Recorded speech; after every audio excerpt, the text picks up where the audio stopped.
नमस्कार।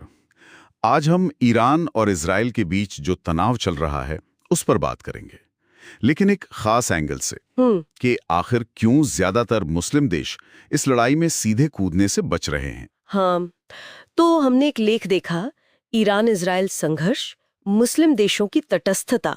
उसी के आधार पर आज हम समझने की कोशिश करेंगे कि ये देश आखिर क्यों दूरी बनाए हुए हैं। क्या है वो राजनीतिक, रणनीतिक या फिर आर्थिक कारण? ये मामला मतलब जितना सीधा दिखता है उतना है नहीं, है ना? बिल्कुल नहीं, इसमें कई परतें हैं।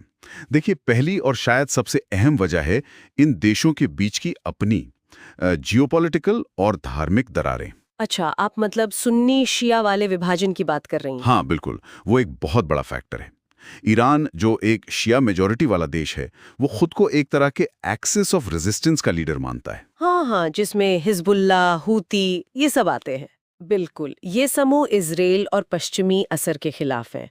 दूसरी तरफ आप देखिए सऊदी अरब, यूएई, मिस्र, जॉर्डन, ये ज्यादातर बड़े अरब देश सुन्नी हैं और वो ईरान को एक क्षेत्रीय कॉम्पिटिटर की तरह देखते हैं, एक खतरे के तौर पर। तो मतलब ईरान के लिए खड़े होने का सवाल ही नहीं उठता, भले ही दुश्मन यानी इजराइल कॉमन हो। बहुत हद तक यही बात है। वो ईरान के इरादों पर कह सकते हैं भरोसा नहीं करते।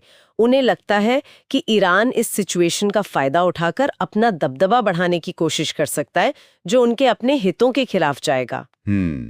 ये तो हुई सियासी और मजहबी खींचतान, लेकिन पैसा, इकोनॉमिक्स, आजकल तो हर देश अपनी अर्थव्यवस्था को लेकर ही ज्यादा सोचता है। आपने बिल्कुल सही पॉइंट पकड़ा है। ये दूसरा बड़ा कारण है।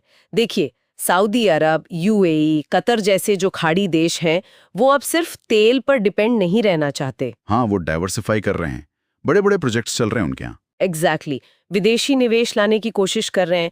अब ऐसे में कोई नया युद्ध, वो उनके इन बड़े विजन प्लान्स को पटरी से उतार सकता है।